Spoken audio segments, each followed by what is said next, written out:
Welcome to the Career Refresh Podcast. I'm your host, Jill Griffin.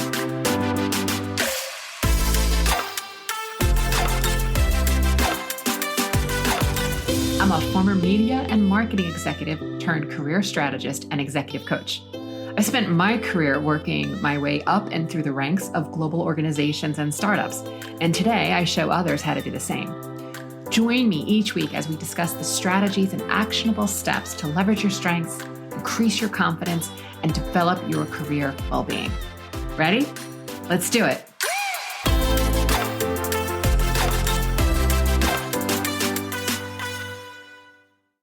Hey folks, welcome back. This is the Career Refresh, and I am your host, Jill Griffin. Today, I am talking to Christian Stein. Christian Stein is a brand and strategic consultant, and about a year ago, he wrote a post on LinkedIn, which talked very openly and honestly and quite vulnerably about being fired from a high-profile job, what he learned, and how he bounced back. We were introduced by mutual friends, and this is an episode that you really want to listen to because we're taking away the stigma and the thoughts that we have around being fired, right? Christian has over 25 years of international marketing experience in North America, Europe, partnering with diverse brands and agencies who have reach that spans the globe throughout EMEA, Western Europe, Russia, North America, China, Australia, South Africa, just to name a few highlights and a few markets. Again, tremendous experience here. He's worked at Ogilvy, 180 Amsterdam, TBWA Chiat Day. And early on in his career, when he found himself unemployed, it was a little bit different for him, right? He ended up going to Europe and playing semi-pro ice hockey, as he joked and said, every Canadian young man's dream. He eventually then came back stateside and coached professional hockey in a league in the States. He made his way back to agency eventually, and then continued to grow his career trajectory, then working in Amsterdam, Paris, LA, New York. He has this really incredible superpower where he's able to look at where a brand is, see what its future could be, and then help define their strategic game plan, and then, of course, the roadmap on how to get there. But in this episode, we also talk about as he was acquiring all of this expertise and knowledge, he was then fired from a really high-profile agency job, and how his personal story, how he rebranded his career, how he really rethought the whole situation. There's a question that he continues to ask himself throughout this, which helped sort of act as an internal navigation. And then we also talk about the strategies and the key learnings that he believes will help others, and frankly, I do too, who may be in the same situation in a challenging moment in their career and life, and how to find ways to not gaslight yourself, but little by little find the pause, find the way to turn this situation that you're in into a moment of having a growth mindset and looking at bigger picture and not the immediate now. He also talks about the importance of community from his wife, his family, his friends. He did hire a coach, former colleagues, and how we need to be relying on each other, building community, and going back into networking. So much of what's happened over the last few years as a result of COVID is I feel some of the ties of community have really weakened, and Christian is testament towards when you having a strong community and you spend effort in building that, how you can bounce back from really tough situations. So I love that he is sharing his personal story. As I've said on this podcast many a times, my life was a signing bonus and a severance package. And the first time that I was let go, it was the worst thing ever. And subsequent times, I'm not saying it was my favorite thing, but subsequent times it was like, yeah, okay, I know how to get through this. I have learned how to get through this. And that's what Christian is sharing his story today. This is how he learned how to get through it. Listen in, definitely grab pen and paper, because as he starts taking you through the steps, you definitely want to write those down. And I want to hear from you. So if you have questions, email me at hello@jillgriffincoaching.com. And we can also bring Christian back to answer those questions and dig more into his story. He has gone on to be the owner and founder of Stone Aloe Consulting, and he helps brands navigate the world that we're in today. He helps people shape their personal brands, and all around, definitely check him out and follow him. All right, friends, dig in. I know you're going to enjoy this episode, and I'll see you on the other side. Hi, Christian. I'm glad that you're here with me today. Thanks for having me. I'm excited to be here. Good. So let's get into it. As you know, I ask everyone, my first question is usually like, take us back and tell us what you wanted to be when you grew up.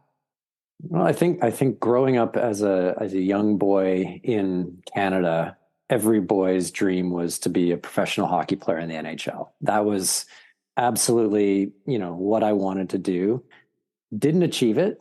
I did actually, though, take time out of my career to pursue that dream further when I was 27 years old.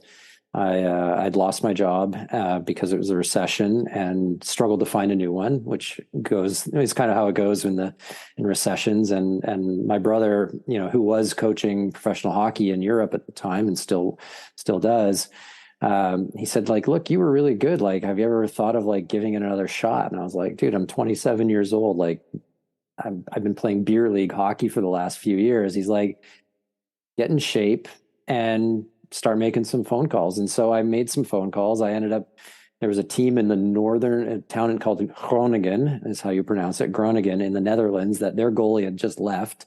And they were like, yeah, come on over. So I got on a plane and got to Groningen and played a season of average, semi-pro, if you will, kind of hockey, which then led me to a team in the Southern Professional Hockey League where I was the assistant coach and assistant general manager for the Asheville Aces for one season. Team went bankrupt, but I have Oh to no. say, no, but it's interesting. I learned more about business in Hmm. that 1 year of trying to like deal with players and an organization and politicians and leases and selling jerseys so we could pay for the bus for the last game of the season than I ever learned in my life. It was incredible, an incredible experience. And then that kind of all ended, and then I went and kind of got back into my advertising career path in Amsterdam, which was where everything kind of went from there. But so I wanted to be a professional hockey player. I kind of sort of maybe somewhat achieved it, but when I knew it wasn't going to make it to the NHL when I was younger and went to college, my dad was a dentist, and like so many of us, we're like, I'm just going to do what my dad did. I'm going to become a dentist. And so I went to college and started in pre-med, pre-dental, and I ran into a wall. Hmm. And that wall was Wow. organic chemistry. Oh. And so all of this, like, I was like, Dad, I'm going to take over your practice. You're going to be able to retire. It's like everything was like amazing. And then I ran into the wall called organic chemistry. I just didn't get it. Like, it was just so over my head conceptually. And I think more importantly, my heart wasn't in it. I think I was doing it to please them and him. And I remember calling him, and it was fascinating because at the same time, one of my electives was this African literature class, and I loved it, and I was crushing it, like A's and writing essays and being creative and probably like analytical and expressing my point of view on things. And I remember calling my dad probably after the organic chemistry professor called him and said, like, I think you got to talk to your son. And I said, Dad, I can't do it. I want to Mm. change my major. And this is my sophomore year. And I was like, I want to change my major. He's like, to what? I said, English literature and journalism. He's like, thank God. Oh, all right. We love a supportive parent. That's awesome. Because for him, it meant that he didn't have to hang on to something in hopes that I was going to take it from him. And it freed him up to do. But he also, knowingly said, great, pursue what you're passionate about. Like, if you're going to do well in that and it's going to make you happy, then go for it. You'll figure it out. So I mean, that's it's pretty incredible. crazy, but yeah. Hats off to your dad. That's an incredible response. Yeah, I ran into some challenges with organic chemistry, although oddly enough, it was when I was still working in agency land. I was really into formulating my own products, like beauty product, makeup, everything, hair. And I did a lot of botanical chemistry because it's all math and formulation. And I eventually went on to teach botanical chemistry at the school, which Wow. if you had told me, I never would have. But I think it really came down to Dr. Timothy Hill, who was my teacher of organic chemistry and botanical chemistry, and like just broke it down in such a way that I guess I didn't hear all the other years that it made it easier, much easier and kind of fun. I I wish I never had thought had I him. would say Maybe I'd be a that. dentist right now if I'd had your professor. I Right, don't if you know. had Dr. Timothy Hill. Maybe I'd be drilling teeth right now. I don't know. So, you went back then into advertising and take us through the high level, sort of what those next couple of years were like for you. Yeah, I was super fortunate that I got hired in Amsterdam at 180 Amsterdam, which at that point in time was like the place to work. It was just incredible. Like, 90, I think I was employee number 85 or something like that. And it was really interesting, the hiring process. And I think the reason that that place was so awesome at that point in time was because they really, really cared about who they hired. I had 13 interviews before they made me an offer. 3 days in a row, I had to keep coming back and coming back. And finally, the last day, they brought the contract in and I signed it on the spot. But it was like just being able to meet so many amazing people. And they had this ability at that time to just pull the best talent from all over the world into this one little, canal house in Amsterdam and make creative magic, What do and you think it was about their culture that they were able to pull in? I it's mean, a not only were they a hot shot, but they pulled in some pretty stellar talent too. This is a really great question. I was actually talking with an old colleague of mine from there literally 2 weeks ago about this. And I said, what's really interesting is right now in companies, what I'm hearing a lot of, and having just, been in big companies, you hear a lot of, there's a lot of meetings about culture. We got to create the culture. We got to figure out the culture, right? When in fact, we said, actually, the thing that made the culture at 180 so amazing was the people. Like the company didn't create the culture, the people they brought in created the culture. And that was a really interesting sort of aha moment for me and him. We were like, yeah, like it's incredible how much energy is spent in meetings of like, okay, like culture. Okay, does that mean like we got to provide snacks? Does that mean we got to like let people be flexible, have a cool barista, like, or, whatever? Or is that like just hiring the most amazingly talented individuals and bringing them into one place and let them just kind of like let the inmates run the asylum in a way. Or And do you think there was any common thread though in there must have been a shared value or some yeah, common threads because you could bring in talented people and have them not get along. I'll tell you what the big cultural thing there was. And there was actually a thing on LinkedIn that kind of blew up a year or so ago. They had this little sign over that. So you went in the front doors and there was reception, and then you walked through another set of doors then you got into the office space. And there was a little piece of wood over the door hanging, and it just said, "Be nice or leave."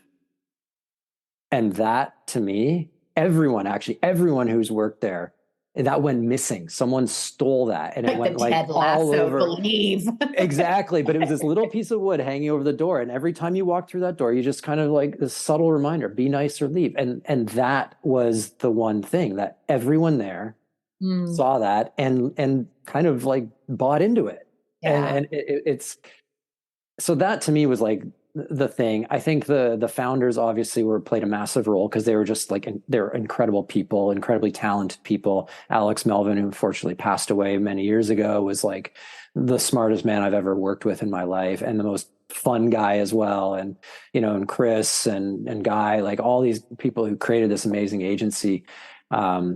I think they just attracted, good begets good, right? Like you bring good people, more good people come because they bring their people that they think are great people. And all of a sudden there was, and I think the other thing about it was 90% of that agency was expats. And we were all like these expats living in this cool city, and going to work for us was literally like just going to hang out with our friends. Yeah. What an It was amazing incredible. experience to have that. So then from there, did you go back to Canada or did you come back stateside? I went to Paris from there. Paris. Okay. Yes. So I spent 6 years in Paris. First 2.5 years working at TBWA in Paris, and then some client changes happened, and so I left TBWA Paris and started a small creative consulting company with the creative partner that I'd been working with. We had some small projects, worked with some interesting brands. And then life kind of happened where his partner had a baby, and then my wife had a baby and like our son. And so it was like, we didn't quite have the new business pipeline going that we wanted. And so interestingly, we both ended up freelancing back at TBWA Paris for like a year. And the last, I was on a contract that expired December 12th of 2014. And that, interestingly enough, was the day my son was born. Oh. And so I didn't go for my last day of that contract, and I took that next year off completely. Wow. I was a full-time dad, and fortunately my wife was also she worked more project type things, so she had two kind of big moments: the French Open and then the Bercy tournament, because she worked with the French Tennis Federation.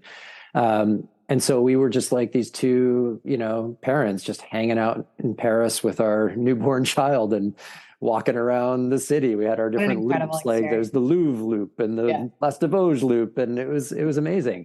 And then from there, I went to LA. I got an opportunity with TBWA to go to Chiat Los Angeles, which was amazing. Was there a big culture switch then? I mean, same agency, but different offices between Paris and LA. Yeah, Paris was interesting because I was working within a group in the Paris office that was the international group in a way. And we were basically, there was a lot of French, but it was all done in English, a bit more of an Anglo-Saxon mindset than kind of traditional French mindset in terms of how you approach problem solving and things like that. So there was definitely a difference between Amsterdam, for sure. But then going to the US, especially the West Coast, it's hard to complain when you move from, well, Paris is pretty amazing, but you move to, Southern California and get to work in like one of the most iconic ad agencies in the world. So culturally, from a lifestyle standpoint, it was a big change for us, which was embraced and loved. And from an agency culture, there was the through line of disruption, which is just TBWA's thing, of course. But I think the vibe in LA was definitely different. It's just a vibe out there. Like that office it's pretty amazing, a pretty special place. So you and I have discussed this before, and you also had a post that you put on LinkedIn a while back that went viral. And I would love for you to take our listeners through, your professional story and your career rebranding and being fired from a very high profile job.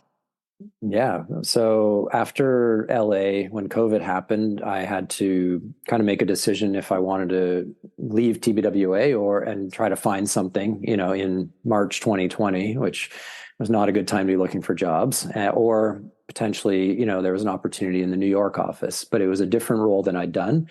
But I was like, all right, let's give it a shot. And I think I think we went into it with ambition and positive energy. And then after about a year of that, we had moved east at that point. So that was also a big change for us. So there was a huge personal adjustment for myself, my wife, and our son, as much as there was, professional adjustment that I was going through of a different type of role and a different kind of pressure in a different office with people that I didn't know. And, it's also hard in that moment when you come into a new office and it's all virtual because you don't actually get to hang out with people on a couch and get to know them and be yourself. It was it was difficult for me. And just, I ended up being a square peg in a round hole for that role. And ultimately they had to fire me. And of course, it's a horrible experience for anyone to be fired. And so, with the shock, the shame, that I felt, that I think so many of us feel when that happens to us, you're kind of left reeling. But fortunately for me, I was able to get advice from a very dear friend of ours who had been working with a coach, and she said, you got to reach out to this person. And so I did, and we started to work together, and she really helped me, first and foremost, get healthy physically, and then mentally, and then focus on, what's next. And I've had some, it's been a year and a half since that happened. And I decided that I wanted to launch my own consulting business coming out of that. I had this profound realization when I was working with her that I wrote down in my notebook, I don't want to be an ad guy anymore, which was kind of shocking in a way, because that's what I'd been doing my whole life pretty much, except for the hockey bit. But I realized what I loved doing, which was transforming brands and figuring out, brand transformational strategy. And so and I wanted independence, I just wanted to be my own boss again, and spend time with my son and my wife, and be a little bit more in control of my life. And so I started my own consultancy, and it's been a year going, and through that year and a bit, I've learned a lot of things. I was going to ask you, take us through some of the, we don't need to hear the blood and gore part of things, but just take us through okay, so it's the next day. How did you mentioned working with a coach, so shout out to the executive coaches of the world that help us with these things. What were some of the things that you did? You and I have joked. My life was a signing bonus and a severance package. So getting laid off or fired, it's it is part of work, and people don't talk about it. And it happens more than you realize. And I don't mean that as a scare tactic. I'm just saying it as a way to normalize it. Sometimes things are square pegs and round holes, and it's not a good fit. So what'd you do the next couple of days or next couple of weeks? Well, it was horrible, because we actually had our former next door neighbors from LA literally staying with us in our house the day it happened, and having to kind of not just work up the courage to tell my wife what happened, but also then come home on the train and walk into a house of people who clearly were made aware of the situation, but they were amazing and so supportive. And I think that was kind of a boost that I needed to be okay, it's not the end of the world. We'll figure this out. Supportive community is the first thing he's saying, folks. So get that down. Supportive community. Yeah, I'm not a loser. I'm not a failure. This is okay. And then I think the one thing that I did is I actually, you talked about severance, and severance is great, but it is finite, and it's terrifying as you start to see those days, scrape by, and you're okay, this is going to end soon. I got to figure this out. But the one thing I did is I actually invested in me. And at a time when, money is the one thing you are holding on to like nothing else you've ever held on to in your life.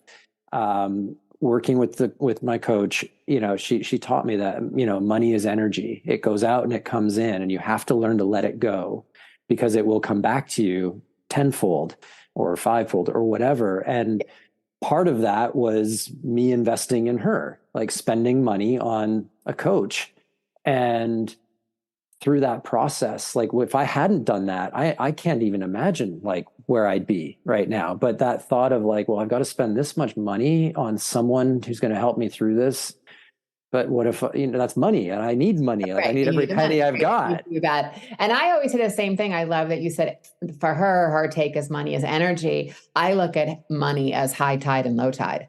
Money comes in, money goes out. Meaning if it's gone in, it's going to come out, and it's going to go back and forth. And being in that space of whether you are an employee or whether you are a consultant or a freelancer, being in the space of knowing that there is those ebbs and flows, and you have to learn how to manage your mind. And whether you get a coach or a therapist or a mentor, or you have someone in your life who can be unbiased and give you that support, that's really where you're able to learn how to manage your mind, especially around money. So I love, love, love that you said that.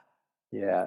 The other thing that I started to really work on was, like I talked about, you're sort of so focused on tomorrow and that short-term security that you have because it's there, and that severance payment's going to hit your bank account, and you're okay, I'm just going to focus all my energy on this thing that's right in front of me, versus looking down the road and what's the long-term growth opportunity, right? What's the long-term growth mindset? So I've worked very hard at getting my brain to realize stop worrying about this right in the moment, and start thinking about what could be down the road and what the possibilities are. And that was the big thing of I think we talked about this when we talked last time about that open to work badge on LinkedIn, which is just to me is like screaming like I'm screwed, please help me, I need a job. Versus if it said like ready to tackle new challenges, or What a difference in energy shift. hashtag bring I'm it ready. on, or like I'm here to kick ass, or whatever it is, like, and just kind of the stigma that goes with getting fired. And then it's just like that's just reinforcing it. It's like you're open to Open to anything, right. and so that sort of that plays into that short-term long-term thing. And I had to kind of flip my brain to go, okay, like where do I want to go? And one of the things that I asked my clients this question for their brands, but I also asked myself this question: is what's my win? And down the road, what if I look back, I'm like, okay, I did it, I won, and that was uh, my win was to be stress free. And it's not a tangible, it's not a quantifiable thing, right? And I'll never be stress free. Of course, we're always going to have stresses, but it was like I can see a path to getting towards that. And if I can take small intentional steps towards that goal, the chances of me getting there are really, really high. But to do that, I've got to let go of what's like this short-term security thing and start, putting myself out there a little bit, crack that door open a little bit, Right. my head through, and then keep going and keep going. And I've been talking to so many people about this lately who are in a similar situation, and they're like, yeah, I lost my job, or I think I'm going to lose my job. It's like, okay, like what's a small thing you can do today that's going to signal to you and everything around you and everyone around you that you're going to go that way? It might not be the only way you go, but it's a small step in that direction. And then you know what? Tomorrow, do another. Get more tangible. Tell us what that might mean for you, or in a hypothetical, if you're saying what's the small thing you can do. For me, it was, well, one small step was hiring a coach, right? I mean, it was a financially, it was an investment, but it was a small step, right? And I'll use this example. This is great because she bugged me for 4 months to join a gym. She's like, Christian, did you go check it out? No. Christian, did you go check it out? No. Why aren't you going? I don't. It's like I got to get in my car. I got to drive 10 minutes. Then I got to like change, and I got to be sweaty with all these other people, and I don't want. 4 months she hounded me about joining a gym. Finally, one day she's like, "Okay, this ain't happening, is it?" I'm like, "No." But I have a spin bike and the Peloton app. She's like, "Great. I'm going to send you a link to these adjustable dumbbells that you can order on Amazon for $40. And I'm going to send you a link to a bunch of strength exercises on Peloton. Now, I just want you to start, next week. Do you think you can do like 30 minutes of spinning and 15 minutes of weights twice a week to start with?" I was like, yeah, I can give it a shot. Yeah. So I ordered the dumbbells. They arrived. And sure enough, now 4 days a week for an hour every morning, I'm like on the spin bike doing my weights. But it was a $40 thing, versus a annual gym membership that I'd have to drive in my car to do. So I think that to me is a good example. It's like removing the barrier. What's the smallest way you can do it? And for you, that was it. It's a great example. Yeah. And I think in business, it's the same. Like, if you have an idea for something and you're sort of in that fear moment, spin cycle of fear, as I call it, where, indecision is actually a decision you're making. And you just like, I don't know, buy the URL for the company you want to have. $10 on GoDaddy, but buy it, because you know what you've just done there is you've actually said to yourself, I'm going to go that way. I'm going to try it. Versus just sitting and thinking about it, which is, you aligned your aspirations and actions. You're like, okay, I want that. Let me go take it. Okay. Yeah. So I love that. So I hear that we have, so far, it's finding the supportive community. So in your case, you walked into it because it was in your house that day, but in general, finding that. Next, it was you invested in yourself. The third thing you did was, what's the one small thing you can do? So 3 steps. Are there any other things that you? I got a whole list. I love it. Keep them coming. I think the mindset of progress over perfection always. We are never going to get it absolutely right. Personally, professionally, whether you're working for a company, whether you're managing a brand, whether you're a teacher, you're never going to get it perfect. So just keep moving forward. Like, try stuff. If it doesn't work, who cares? Try something else. That might work. Okay, go that way, and then try something else. Like, just keep moving forward and you'll get where you want to go, versus, again, sort of sitting in that, I'm just waiting for everything to be in a nice little box with a bow on it before I do anything. It'll never happen. It will never happen. Never going to be. One of my mentors always said that like, failure is just one less way it's going to work. And that was a way of sort of like chunking it down really simply. Like, okay, so it didn't work that way.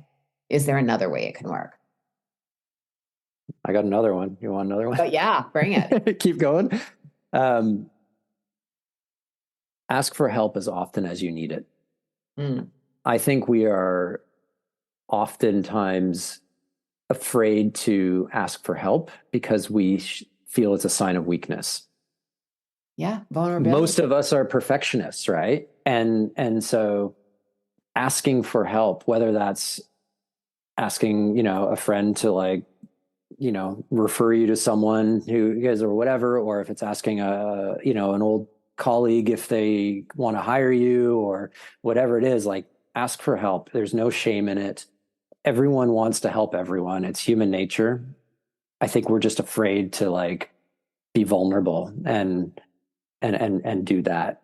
And so that was a big one for me. It was just talking to a lot of my closest friends. Obviously my wife was a huge pillar in all of this. Without her, it would have been a disaster.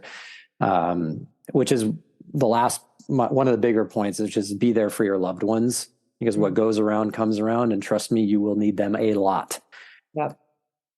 Like that I can't even, I don't have to say anything more about that, because it's just true. They're there for you. Given us some really, like, just simple ways of breaking it down. I think when we're in something, which I'll label as fear and uncertainty, right? It doesn't matter what the situation is. It's labeled as fear and uncertainty. How it shows up in your body and your mind is your own way that it's going to manifest, right? But when we're in that and being able to take that next small step, the next action, that one thing that you can do. And what I love also is that when we're not motivated to take an action, or we feel frozen or paralyzed, it's often because the place we're sitting in, even if we hate it, feels more comfortable to the unknown, or what is uncertain and what's next. And if you're thinking that or feeling that, you're totally normal. You're like all of us. We all have that. But spending some time, as you said, like putting the idea of the actions, taking that small step, what is the aspiration of what you want, putting your actions against that. And what you're really doing is envisioning a future, whether it's 2 minutes from now, 2 days from now, or 2 years from now. You're envisioning a future that is better than where you're sitting now. And it might be your dirty diaper, but like where you're sitting now. And it's hard. And I know that we've heard a lot of people recently, especially in the tech and advertising and marketing umbrella, that have been layoffs, but it doesn't mean that it's everywhere, right? Unemployment numbers are still good. Wages are still high, but it is a reality of what happens in the marketplace. And many of us have seen this happen more than one cycle. It's people who haven't seen it, or who are newer on the job market, that are feeling like, wait, what is happening? And it's like, no, it kind of happens. I mean, every couple of years we go through something like this. We just had a nice run. Yeah, exactly. But and I think what's interesting is we're in a moment in time where it's different than even like a year ago, from technology and opportunity. Like I feel like anyone who has an idea can turn that into something right now. Like, you have the tools available to you that are not cost prohibitive to just trying something. Like, it's really easy to spin up a website on Squarespace and it costs you like $6.99 a month. Like, it's super simple, you know. It's really easy to use ChatGPT to help you formulate some ideas or package things up, or, you know, supplement things that you don't have the skill set for. There's platforms like Fiverr and Upwork, and like there's just a treasure trove of talent out in the world at your fingertips. And so I think the point of me saying that is, like, if you're in a situation where you do lose your job, and if you're a young person who's just sort of starting your career and you've lost your job because of a, you know, tech layoffs or whatever, like, open the aperture a little bit and think about all the things that you could be doing that you'd be happy doing, and pursue all of them, because you have the tool set at your fingertips to do it. You know, 20 years ago, you didn't. You were like, you got a job, you got fired, then you had to find literally the same job somewhere else. And then you just kind of kept going up. But now it's like, you know, I was talking with this one woman, and she was amazing, and she lost her job a bunch of times. And she's like, oh yeah, and I also write children's novels. I'm like, oh my God, what are you doing with that? She's like, nothing. I'm like, okay, here, you got to do something with that. And you can, like, there's no cost of entry to doing that. You can self-publish. You can, you know, hire an illustrator for $200 to do some beautiful things. Like, so it's just another example of, like, yes, you can keep pursuing that job and that career, which is a good thing, but don't be afraid to, like, play in other sandboxes at the same time, because ultimately at some point, they're either going to converge or you're going to diverge into one of those other paths. And better to be, like, in a position of power in that situation than being on the back foot and kind of being like, I don't know what to do. How has this experience made you better as a business owner? Meaning, going from employee to now starting your own thing. How has that experience made you better at running your own thing? It's been challenging, but I think it's just because the world is challenging right now. The business world is challenging, but I think I learned a lot. You know, obviously working in big companies, you learn a lot of the things that maybe you don't want your company to have, which is like overheads and headcount and, you know, all that stuff that goes with that. So for me, this experience has helped me understand, you know, what I really want my company to be, versus trying to aspire to be something that maybe I thought the market might want. Right. The other thing I'll say is, like, the first year and a bit of my business, you know, I very much embraced that progress, not perfection mindset. I was trying all sorts of different things, like products, and, you know, I offer this and this laundry list of other things, and I'm a collective, and I'm a this, and I'm, you know, I can do that. And this product goes before this product. In fact, like, I spent a year basically calibrating, Right. yeah, my business. Yeah. And also, like, crafting my elevator pitch and really getting to the heart of, like, well, what is my business? And if I had to tell someone in 30 seconds, what would it be? But it's not like I woke up on whatever it was, September, whatever of last year, and we're like, here it is. It's perfect. Right. Like, I'm just throwing stuff at the wall and hoping something sticks. Yeah. Yeah. It's organic, and it's growing. And as you're navigating your own consultancy and hearing from clients and hearing what the market needs, you're also, you know, pivoting and productizing and offering different services to your clients. And will continue to do so till the very end, because the world changes around you, and everything, you have to be fluid and reinventing. And that's what makes it exciting for me, is just kind of like being like, all right, well, I tried that, you know, didn't work so well, but what if I try this? Actually, no, that they received that really well, and that made sense for them. Okay, I'm going to, you know, double down on that now, which makes it fun. Yeah, no, it definitely does. It definitely does. Christian, this was really, really helpful. I think just shining a light on, you know, things happen, we lose jobs, and that there is a way of managing your time and your mind after it. And then showing everybody that with Stone Owl Consultancy, you are back in it and you're able to deliver for clients and use all of these experiences for the greater good of all. I love that. I will put all of your information in the show notes so people know where to find you. Thank you so much for sharing so openly. I think it's really, really helpful, and I appreciate you. Thank you so much, Jill. It's been amazing. Hey, thanks for listening to the Career Refresh podcast. If you're enjoying this and you want more information, go to my website, jillgriffincoaching.com. There you can find information on how to work with me one-on-one, or my group programs, or even bring me into your workplace. I'll put the link to my website in the show notes. But hey, listen, before you go, do me a favor, rate and review this podcast, because it definitely helps me get the word out to people everywhere so that they can also thrive in the workplace. All right, friends, I appreciate you. I'll see you soon.